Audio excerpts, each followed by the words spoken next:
ඉස්සර හැමදාම excuses. Jogging යන්නේ නැද්ද? වහී වගේ. අයියර සැලඩක විසිකලේ? මල් වලට පෝර වෙන්නනේ දැම්මේ. Excuses නැති healthy life එකේ first step එක Flora. Flora කැම රස වැඩි කරනවා වගේම ආදරණීයන්ගේ හදවත් රැක ගන්නවා.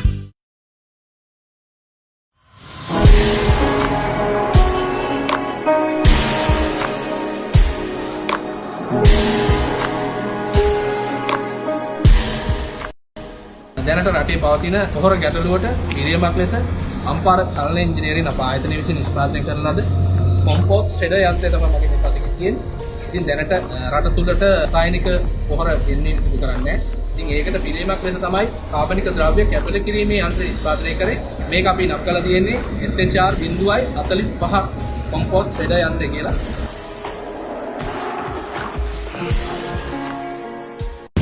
මේ යන්ත්‍රය මගින් පොල් අතු, පොල් ලෙලි, ඒ වගේම කෙසෙල් කඳන්, ඇල්බීසියා, ජපන් ජබර, වැනි ශාක කැබලි කරගැනීමේ හැකියාව තියෙනවා. ඒ වගේම කොම්පෝස්ට් නිෂ්පාදනය සඳහා යොදා ගන්න ශාක කොටස් වල ගල් 3ක් වන නිෂ්කාම්බය සහිත ශාක කොටස් මේ යන්ත්‍රය මගින් කැබලි කිරීමේ හැකියාව පවතී. මේ යන්ත්‍රය මගින් පැයකට කිලෝ 2500ක් 3004 ප්‍රමාණයක් කාබනික ද්‍රව්‍ය කැබලි කිරීමේ හැකියාව පවතී.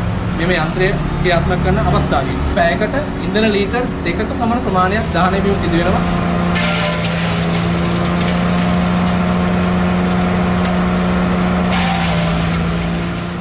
එන්ජින් රීබෝරිං හා කෘෂි උපකරණ නිෂ්පාදනයේ ප්‍රමුඛයෝ Kalana engineering Ampara bowser trailer ලොග්ගල් මැෂින් කොන්ක්‍රීට් මික්ස්චර් තහඩු කැපීම තහඩු නැවීම හා සියලු යකඩ වැඩ කොම්පෝස්ට් සැකසීමට ගන්න අමුද්‍රව්‍ය කැපල කිරීමේ යන්ත්‍ර ඇතුළු කෘෂි උපකරණ පහසු මිලට ආසිරි motors අනුබද්ධ කලන engineering Ampara 063 22 24 124.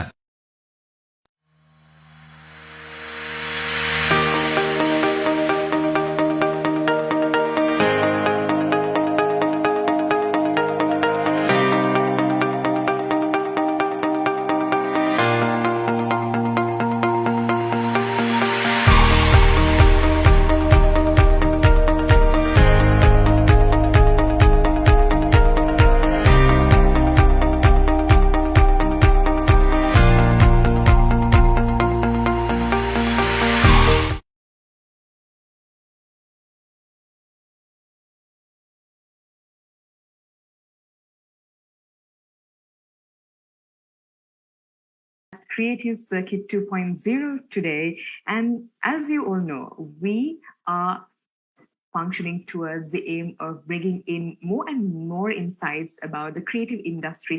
And we are hoping to cover a lot of various dimensions of the creative industry through Creative Circuit 2.0. So today we thought of having a discussion with one of the great facilitators that would provide his amazing insights on one of the most interesting areas of the creative industry, so which is cinematography. So as you all know, cinematography is the art of photography and the visual storytelling in a motion picture or a television show. And it comprises of maybe on-screen visual elements, including lighting, framing, composition, filtration, and so much more. So we know that we have many young aspirants in the field of cinematography who wants to learn more and more about cinematography to improve their knowledge in this field. So today, we are joined by a very special guest.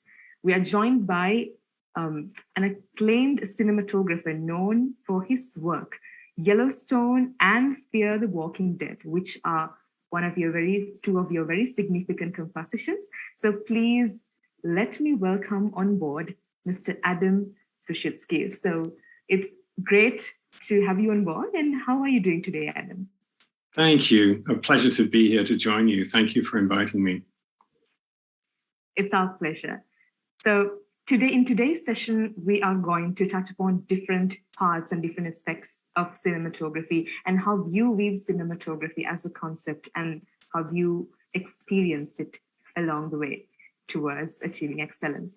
So let's start with what cinematography is and what exactly is the role of a cinematographer in a film.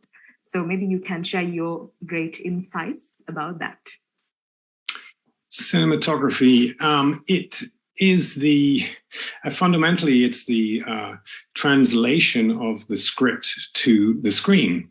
So I sort of see my role as on many levels to transcribe the word into images. In simple terms, you read the script and you go searching for the locations with the director and the production team, and you navigate your way to build a visual language that best suits the tone of the script that you're making. The camera is used in various ways to tell those emotional stories that we are guided by the script to do. Lighting also is part of cinematography, a very big part of it. How you create the right mood for each script or even each scene helps build a better and more consistent piece of storytelling.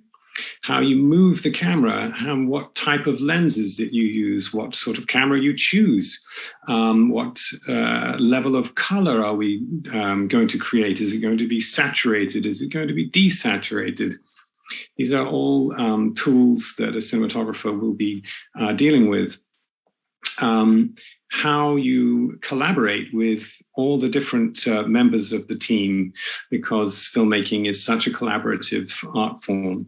How you decide upon the color palette with the production designer, the costume designer, the director.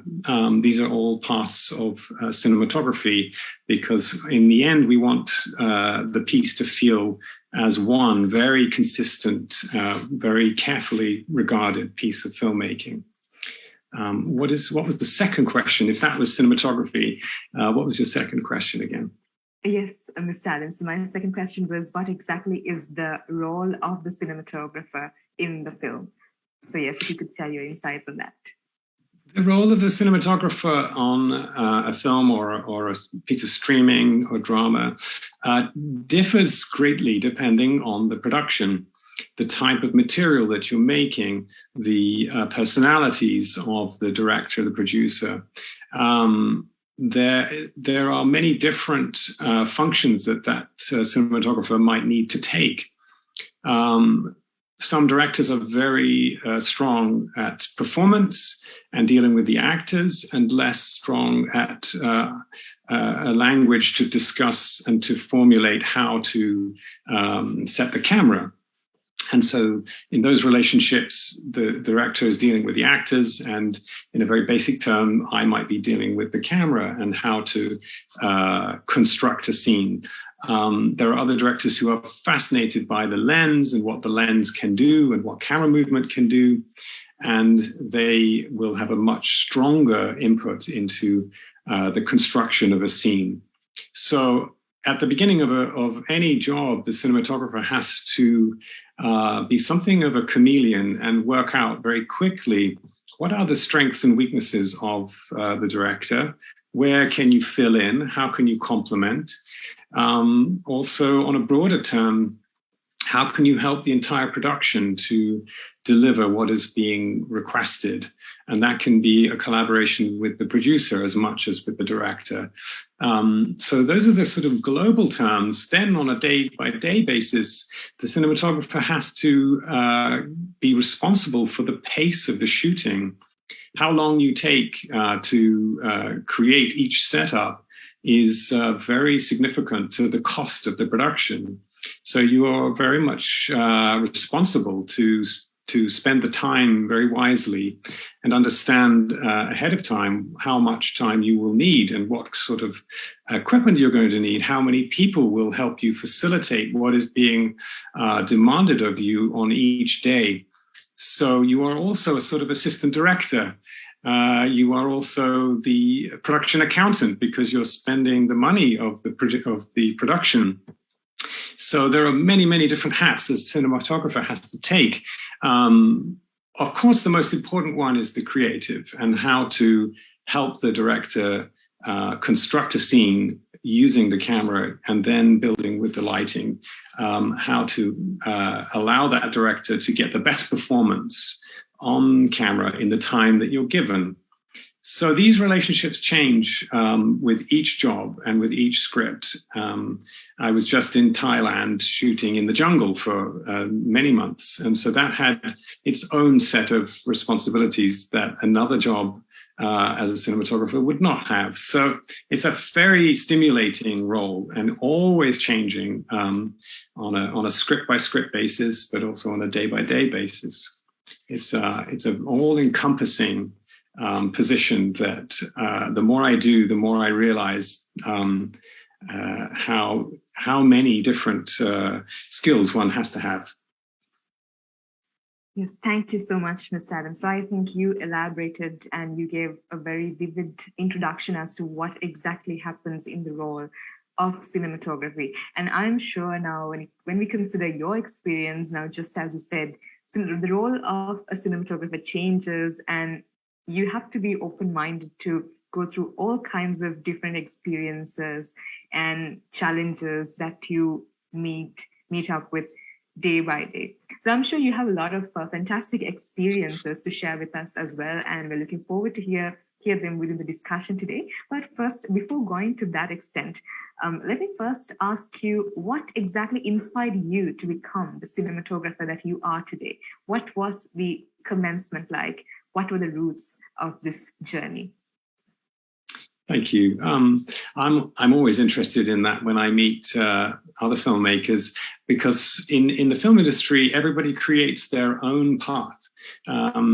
It's as exciting as it can be frustrating, because if you want to be a doctor, there's a very specific path that you take, and you have a set of exams and qualifications, and you can see the roadmap ahead of you.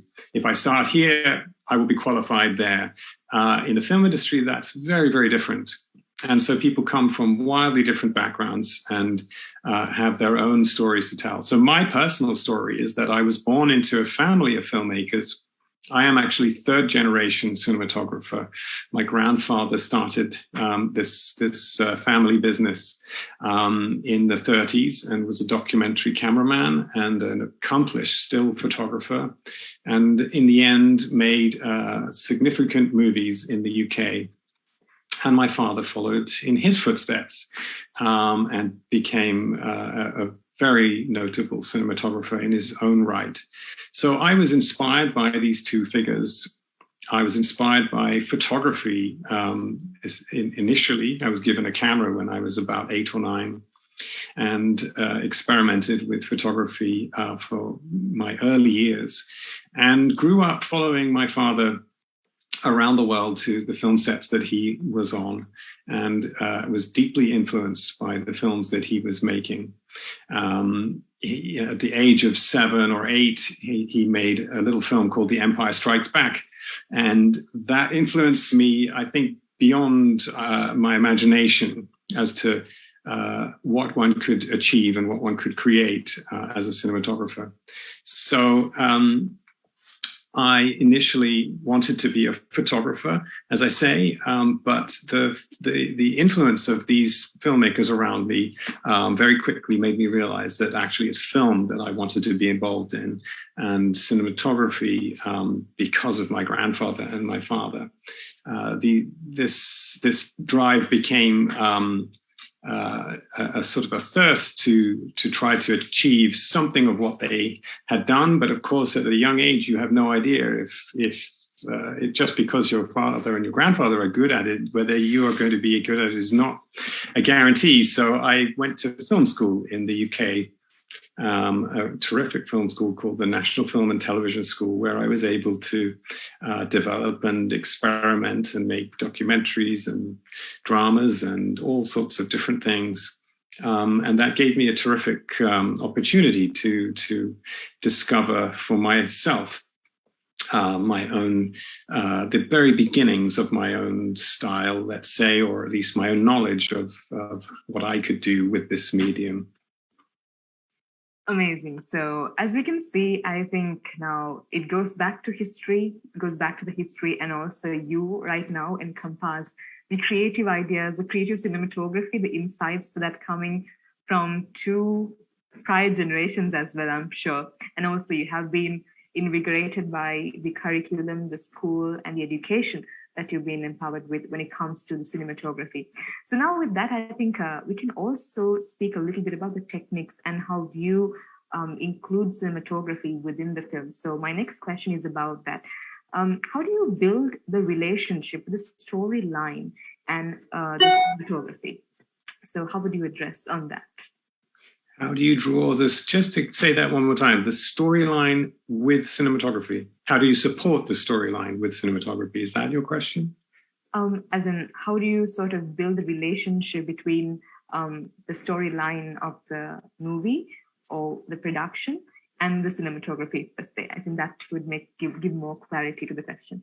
Okay. Yeah, I think what you're talking about is how do you define the look of a script?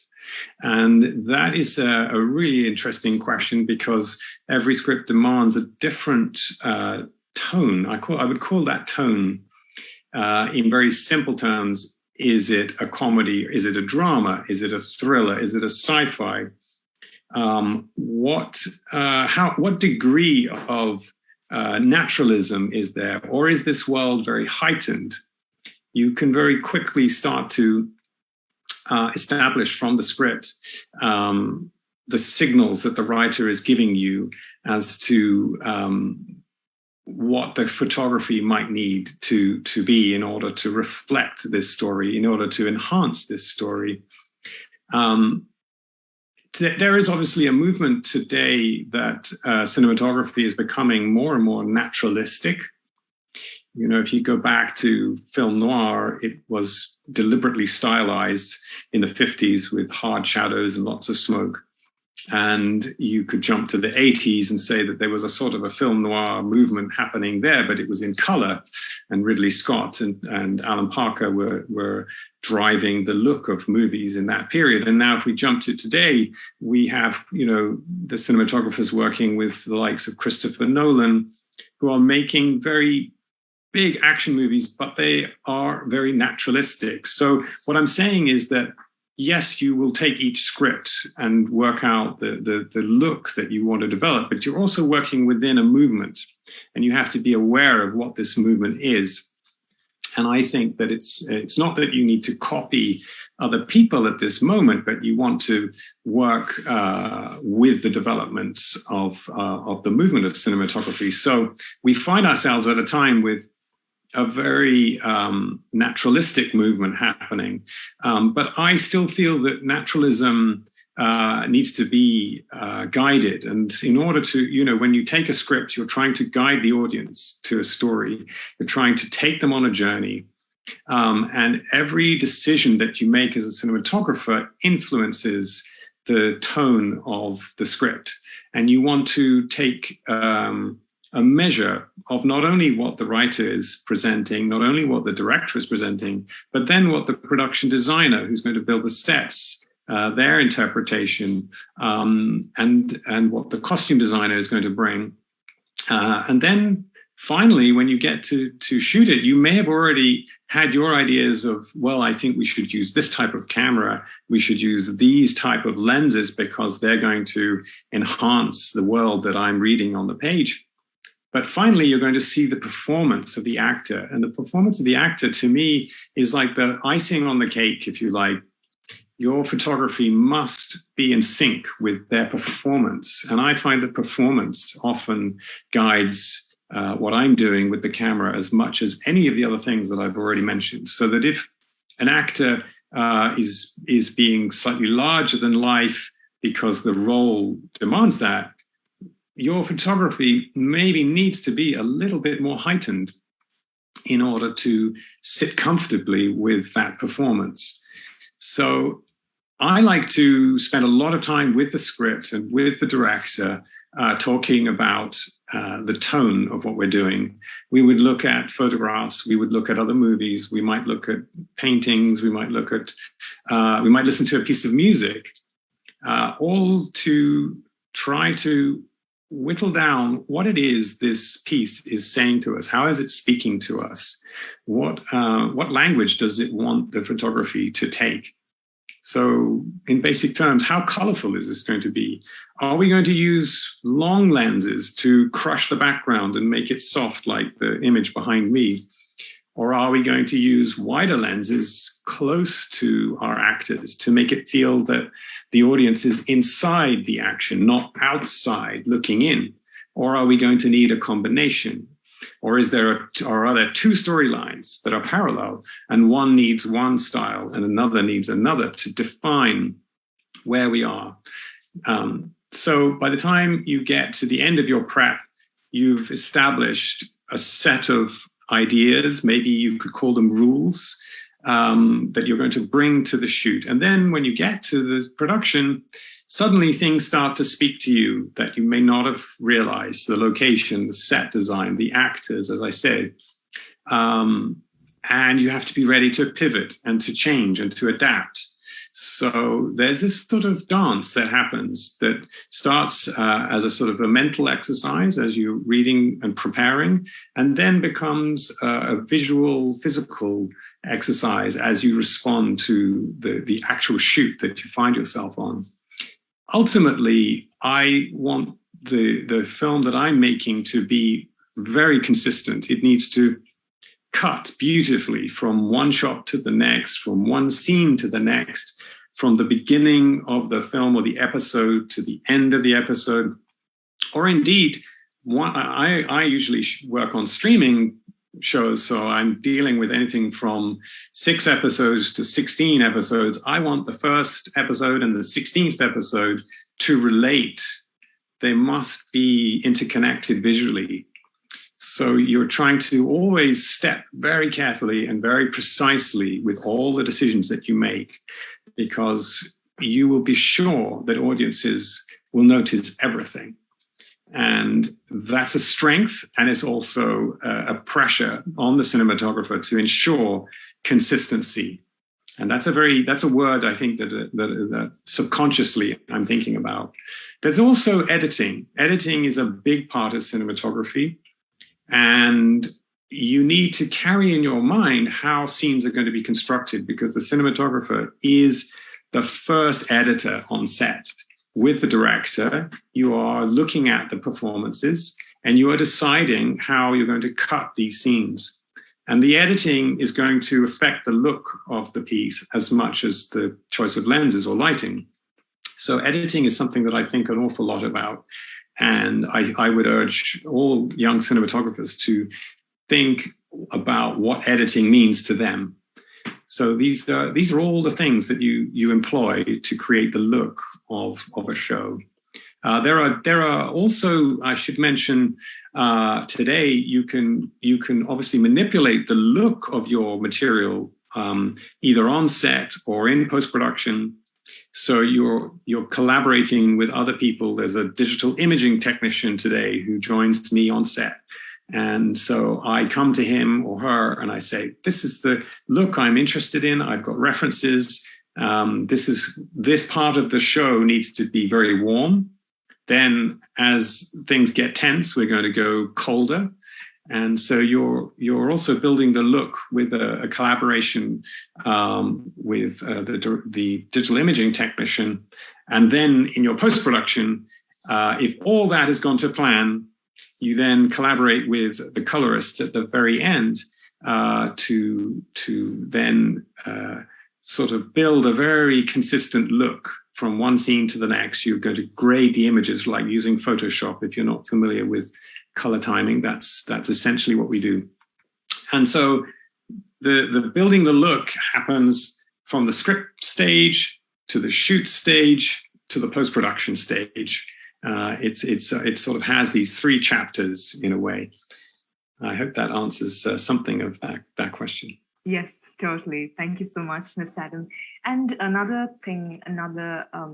insight that you provided was that every production, every film per se, is a collaborative effort. And of course, the cinematographer can influence the audience, in multidimensional ways. So I'm sure your experience has nurtured you of this course of years. So we can maybe share a bit about that also.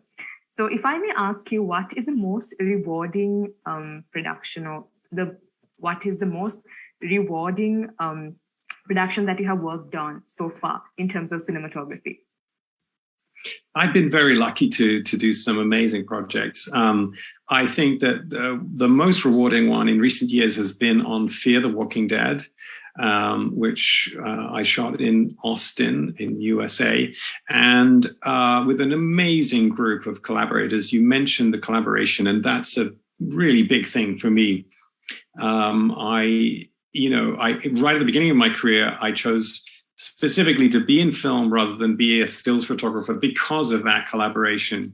And I still today enjoy those relationships. I get stimulated by people who want to bring their passion, whether they are the special effects team, whether they are, in the art department. But Fear the Walking Dead brought together a fantastic group of people from all walks of life and all corners of the globe to make a show that was a spin-off of The Walking Dead. But at the same time, we had a very specific set of guidance from the lead director there, Michael Satrazemis, who had a very clear vision for creating a new show that would have a sort of a retro look to it. So it had a sort of throwback to maybe the 70s, but at the same time was a very contemporary piece.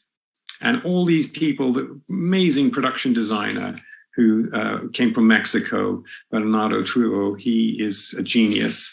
Incredible costume design from Joe Katsouras, who meticulously brought a controlled color palette to the front of the lens. A great gaffer that I had at that time, Sean Finnegan, all these characters who kept bringing their passion, their experience. And every day we had huge amounts to shoot, very challenging, sometimes action, sometimes very intimate scenes. But everybody remained passionate throughout. And I would credit really the producer and the lead director who came with such enthusiasm and allowed all these collaborators to do their best work. And I think that that's when magical things happen, is when everybody is encouraged and empowered to do what they do best, and you get amazing results. Exactly. And I truly believe that, of course, when you have the right teamwork and team play, of course, the magical things happen. And I was also interested, and I think I really want to ask about this as well. So you mentioned that, of course, in every production, and especially when it comes to cinematography, of course, just as the other roles and professions, you get to, confront different challenges, of course. So when you consider your journey of cinematography, if I may ask, what is the greatest challenge that you have confronted up to now, and how did you overcome that? This is a great question. I mean, I'm always excited by the challenges that very different scripts present. I've always tried to navigate through the industry to do very different projects from one to the next. Some people enjoy a consistent genre that they like to work in, whether that's period work or sci-fi or cop shows. I've always been stimulated by doing very different ones. I find that being thrown into a completely new arena, if you like, or genre or set of locations is very stimulating and challenging. I would say one of the recent productions in Thailand was one of the more challenging that I've done. It's a Netflix series that'll be out next year. And we were shooting in the jungle and we had to create rain. The show required 5 episodes to be raining. And, when I first read it, I thought, wow, that is going to be challenging, to create the rain, to take away the sun so that your images look moody and dark and have an appropriate sort of tension to them. This presented some pretty significant challenges. And then, of course, working in different cultures is exciting, and you meet amazing new people, but also bringing certain people with you from the West that I've worked with. So your role there is to problem solve the scripts, problem solve the physical part of working in the jungle, bringing rain, trying to cut the sun, whilst bringing together, quite different ways of working between two cultures. It's very exciting, and you learn things from new people that you work with, and these challenges, become something that we all have to overcome. So I will have an idea, I will bounce that with the gaffer, he will then bounce that off his team of people, and all of a sudden you come up with these solutions that hopefully work for the budget and the time that you have. But I always find that the most exciting challenge of every script is figuring out what is the heartbeat of this story, and what, touching on what we've already talked about, but creating that look and finding the right tonality for that piece is really, for me, something I love exploring and finding those solutions. Thank you so much, Adam. So it's so amazing to have these, interesting discussions. And now let's move on to one of the partners' videos and get back to continue the discussion.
So hey there, everyone joining with us at Creative Circuit 2.0. So today we are having a very interesting discussion on cinematography with our very own Mr. Adam Suschitzky. So let us carry on the discussion, this interesting discussion, and dive deep into the questions that we got from all our members of the audience on the topic of cinematography. So moving on to one of the interesting questions, Mr. Adam. Now, of course, when it comes to cinematography, just as any other field, there could be, myths and misconceptions as well. So, as per your perspective, what do you think is the most common misconception that people have today in terms of cinematography? That's a really lovely question. I think it's a very hard thing for the public to understand what the cinematographer's role is. I think there's a public side to the director who will be interviewed with the actors and will go on these press junkets, but you never see the cinematographer talking about how they made the show or the movie. So I think there are a lot of myths that the public wouldn't understand the level of detail that the cinematographer has to get into. And perhaps the misconception is that the director is deciding everything. Now, there are perhaps one or two directors in history who are credited with that, and genuinely so. Stanley Kubrick did have a great deal of influence on the cinematography. He did test every single set that he would photograph and decide on the exposure and decide on the lighting.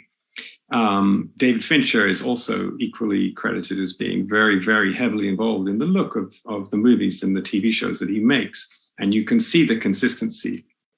Ridley Scott would be another. But beyond that, I think that there's sort of a myth that the director does everything.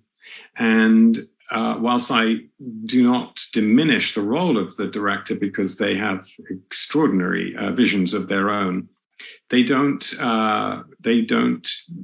do the level of detail that the cinematographer has to do in terms of that running of the image, the creativity of that image, and how to move the camera successfully, how to choose the lens successfully, how to enhance the lighting successfully. They can be a great collaboration with the director, and especially as now one has digital photography on set, you see the image. And some cinematographers were nervous when that first happened, the transition from film to digital, that now there was going to be a democratization of our work and a sort of a demystifying of our work. This troubled some cinematographers. It doesn't trouble me at all. And actually, far from finding that people are now voicing their opinions on my work on set, I don't find that happens rarely at all. Very occasionally.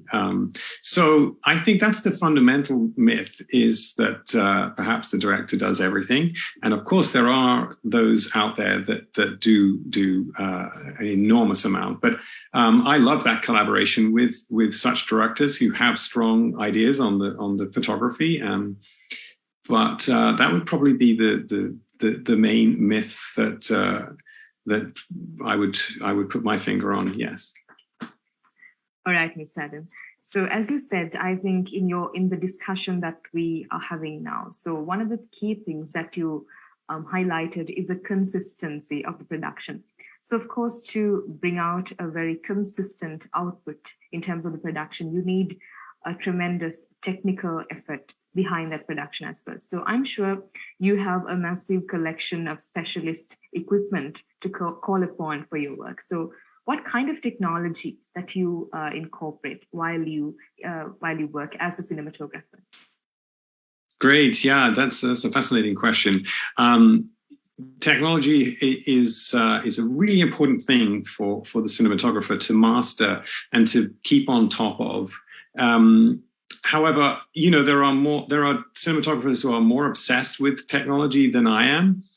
I'm interested in it, but only to the extent that I want to be able to express a particular mood or an atmosphere for a certain sequence or so on. I will draw on a piece of equipment. I think it's vital that cinematographers really embrace technology, but not allow it to be the most important function of their job. There are other people that I can depend on to answer highly technical questions. I want to be involved and be absorbed in thinking about the storytelling. And so technology has to serve a story. And in order to tell the best story, the cinematographer does always need to be aware of what are the choices and the best choices to make, because it's the sum of your choices that will be the success of your cinematography. You will be judged on the choice of what camera you choose, what lens package you choose, which focal length in the package you use, whether you're going to take a 12 millimeter or a 180 to frame your scene is going to define your image. So then the lighting is also another area that is full of technology, and it's changing rapidly. There are the most amazing lights coming on the market right now. We have never been at a more sort of exciting period for cinematographers to choose cameras, lenses, and lights that I think enhance your work beyond your wildest dreams. And I'm constantly pinching myself on set that we have these tools available to us. And they're getting smaller sometimes. They draw less, like a lighting that draws less power, but gives you the complete color range. And you need to sort of be like a painter in a way.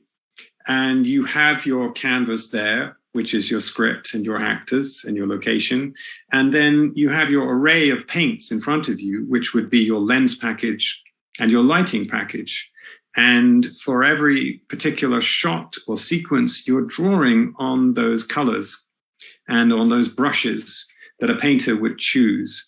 And you need to get so familiar with them that the choice becomes second nature. that you're not anxious about it, that when you do make a decision, it's a very effective decision. The last thing you want is to have to change your mind. When you're starting out, you're experimenting. Of course, you're going to go down a blind alley and perhaps you've chosen the wrong lamp and you're going to need to change it. But that takes time. So the more skillful you get, the more experienced you get, the choices become not only second nature, but very precise. And that comes from familiarizing yourself with the technology. And I'm really excited about the advancement in LEDs. I think that LED technology for lighting is taking us to a place which is not only looking beautiful, it's saving. It's also very green because it's not drawing so much power, but it also gives you an incredible range on set. And we can now remotely control LED lighting from an iPad or an iPhone. I'm not having to send an operator to change the brightness of the lamp or add a gel to change the color. Now I can stand with the gaffer and we can just assess all the lights that we've put up and change their brightness and change their color.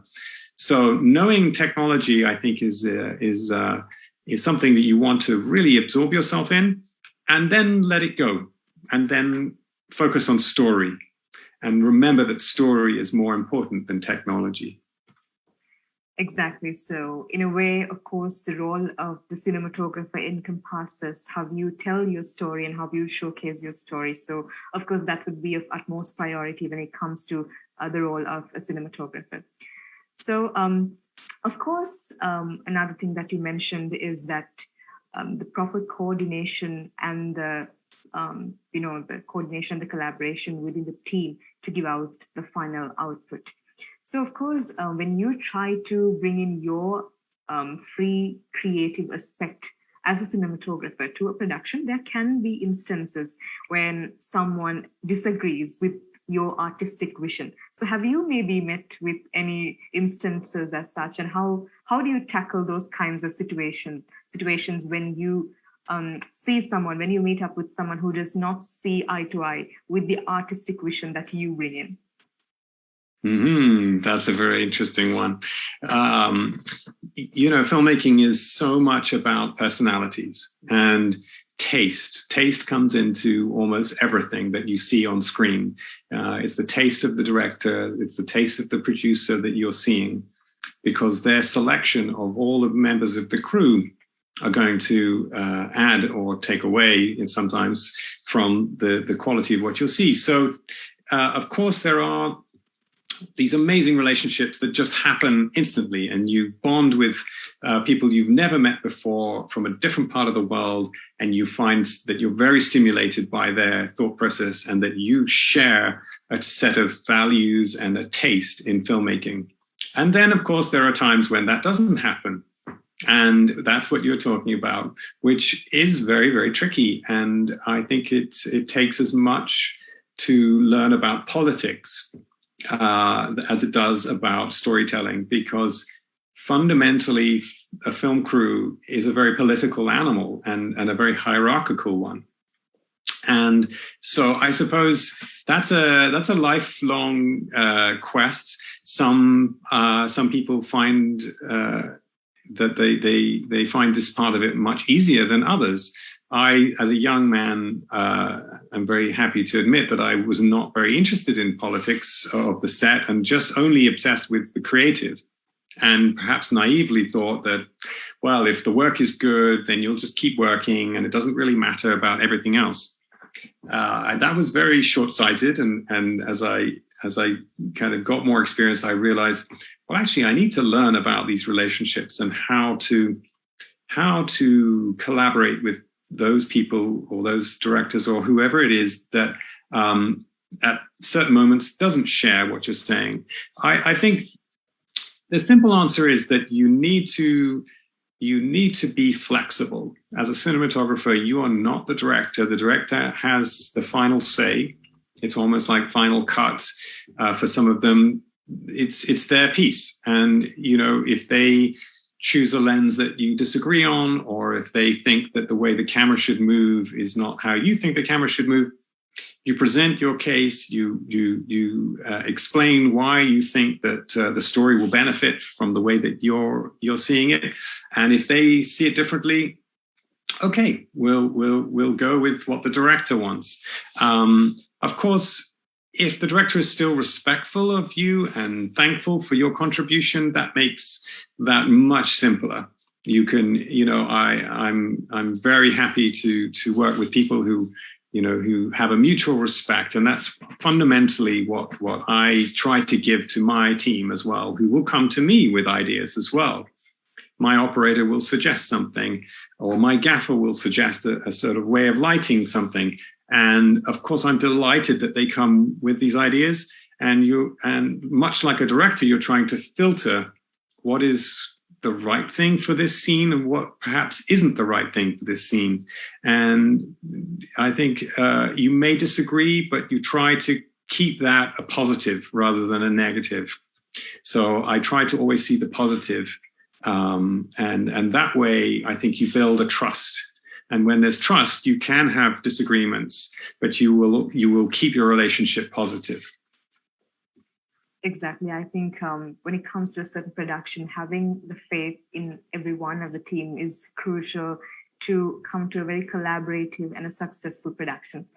And of course, Mr. Adam, another thing which sort of interests me is that when you work on the role of cinematography and when you sort of deliver this final production, of course, you need to be aware of your audience and you have to understand your market and address the audience properly. So what are your tips in understanding and identifying the audience properly and delivering to the audience and coming to the perfect alignment with the audience? I like that question a lot because it encompasses all sorts of things. It's interesting.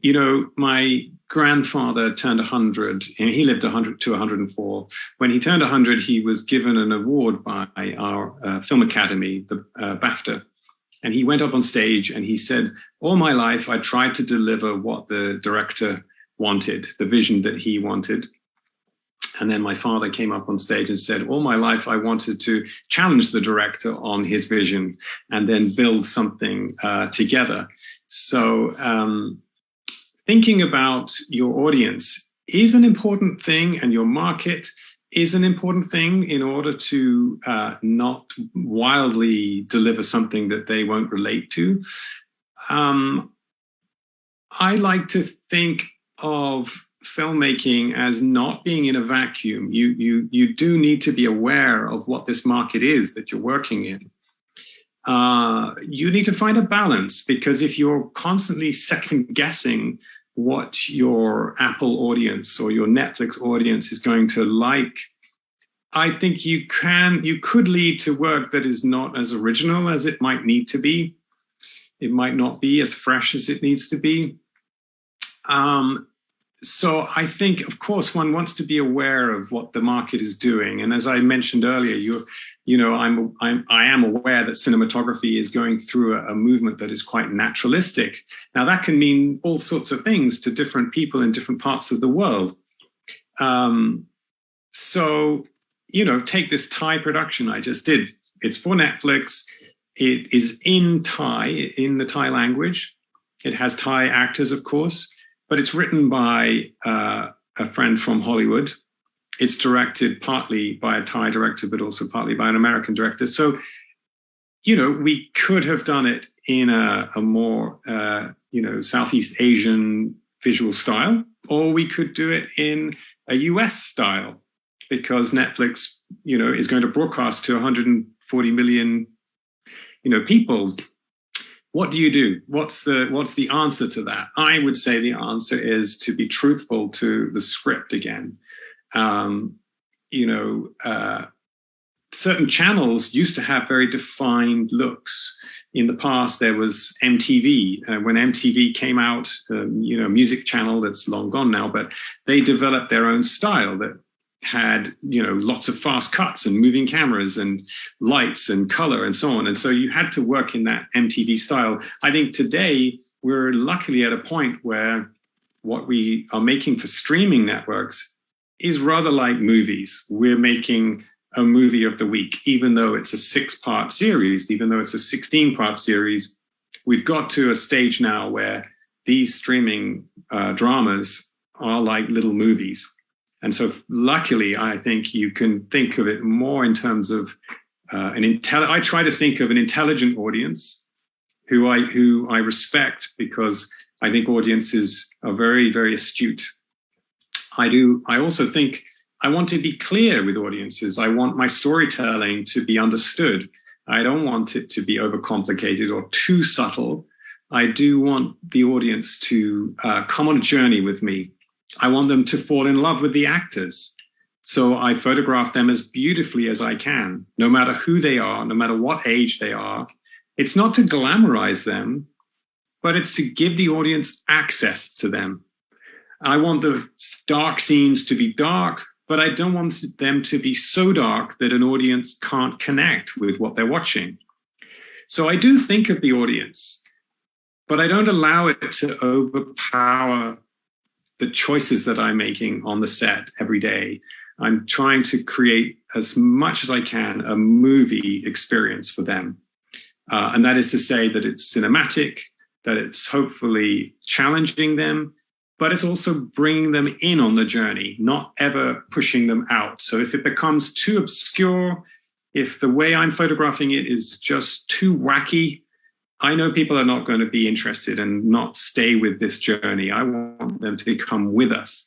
So that's a really interesting balance that you're touching on. This question is about how the choices that you make that are perhaps original choices, but also in context of what you know an audience will tolerate.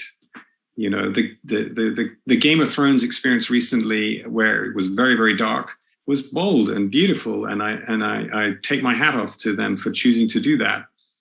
That was a choice, and some audiences will have loved that, and others would have said, well, I can't connect because I can't see it.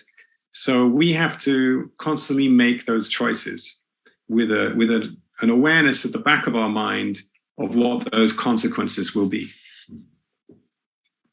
Thank you. So with that, I think we are by and by, we're coming towards the end of the session as well. But of course, we have some more questions that we would like to hear insights from you. And so I think you mentioned the part about how the cinematographer should be telling the story in an artistic and an interactive way, which would, sort of be very interesting and mind-blowing to the audience. And at the same time, the audience should ride that journey along with the cinematographer. So the audience should be able to find their story within the story that the cinematographer delivers. So, of course, the role of cinematography has a lot of, dimensions, from aligning with the audience and speaking to the hearts of the audience and wearing multiple hats, at different occasions. So you handle multiple of things and multiple of roles. So my next question is a very simple question, and I understood that you really are passionate about what you do, and so I know that you are really in love with what you do. But of course, when it comes to the role of the cinematographer, you spoke of what you like about it. So what do you not like about it? I think it's a tricky question, but yes, what do you think sort of disinterests you when it comes to the role of the cinematographer? Well, I am very passionate about it. That's a very difficult thing for me to find the negative in it. And it's also my personality to be positive. I think to be creative is to be positive. I think you need positivity in your life in all different aspects in order to feed the creative soul. So I don't dwell on the negative too much. I think that leads you down a path of dissatisfaction. But I don't want to disappoint you in your question. I get disappointed in other cinematographers or other directors. When I watch the first minute of something, I can tell what choices they've made and whether I'm going to enjoy it from a visual point of view. And I don't stick with it more than than a minute, I have to admit.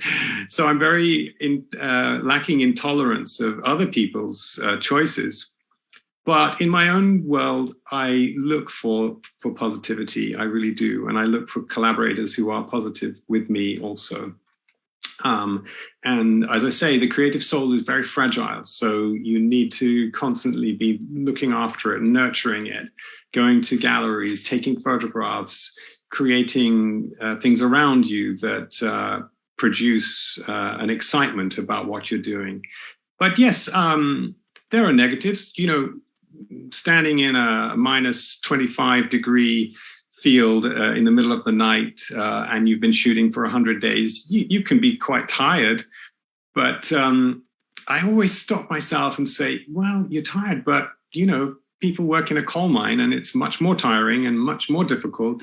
And you're very lucky to be given all these amazing tools and wonderful collaborators to create these stories. So I always, I'm afraid, try to focus on the positive than the negative. Yes, and of course, the words you speak really reflect and bring out the, the passion that you have for cinematography. And I think the audience who have gathered here today would be really, would really love to pick that up from you. So thank you so much, Mr. Adam, for that. I think we've been having a really interesting discussion. So before we wrap up, I have two other questions to ask. And the first one is, now you've come a long way in terms of cinematography. And now when you look ahead into the future, what kinds of what kinds of production would you like to make and deliver to the audience? Any hints on it? Well, yes, I hopefully have a long way to go. I feel that I'm only just scratching the surface, even though I've been doing it for 25 years or something.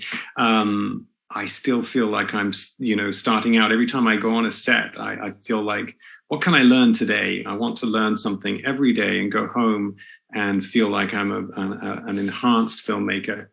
I have been fortunate to do most genres. But I would love to do more sci-fi. I would love to do more period drama, working with, period costumes and locations and candles and firelight is a great treat for a cinematographer. But most of all, I would just love to work with great directors on great scripts and continue to entertain audiences in a more and more sophisticated way. That's my hope for the future. And we are definitely sure that you will definitely, be able to achieve that, and we wish you all the best for that. And that brings me to the last question of the session today. So my last question is, Mr. Adam, what would be your piece of advice to someone wishing to pursue cinematography as a career? Would be your final message that you would like to leave? I think is to be determined, to never give up your dream, nurture your creative talent in ways that may not be obvious. Photography can be practiced with the most basic tool now. You can take a phone and take photographs and learn from that photograph and study what it is that either worked or didn't work. Think about storytelling, think about relationships, the politics that you mentioned, to build yourself to a point where you can start to tell stories. And these stories can be told in very, very basic ways. You don't need a lot of people around you to do that. And I think as you start to make short films or documentaries in the most rudimentary way that you can, show them to people, show them to your family, see what reaction you get. All of a sudden, you are a filmmaker. You don't need to go to a film school to do that. You don't need to be given all the tools that Hollywood have to be a filmmaker. If you can entertain, if you can keep people riveted to your film for the 2 minutes or whatever it is that you've managed to make, you're a filmmaker and you're on your way. And so I firmly believe that it's all about developing yourself. And once you develop yourself, people will start to believe in you that you meet. And that's the journey that begins. It's step by step. And I would encourage everybody to embrace cinematography because it's such a varied and challenging and enriching experience that is a lifelong enjoyment. So I wish everyone good luck with that. Thank you, Mr. Adam. So everyone who's joining with us today, as Mr. Adam explained to us very vividly, so do not ever give up on your dream and stay true to your passion, and whatever the obstacles that come in your way, if you have the passion and if you have this inquisitive mindset to learn more and develop yourself more and more, you will definitely get there. I think this message and this the words of motivation will definitely inspire and encourage all the aspirants who want to take up a role in cinematography who have joined with us today. So with that, I take this pleasure of thanking you very sincerely, Mr. Adam Suschitzky, for joining with us today at Creative Circuit 2.0 to share your valuable ideas on the topic of cinematography. So we are really grateful to you on behalf of AIESEC in USJ, and we wish you all the very best for all your future endeavors. Thank you so much for joining with us, and may you have a great day. Thank you so much. It's been a great pleasure talking with you. Thank you so much, Ms. Adam. And with that, ladies and gentlemen, I hope you enjoyed the session.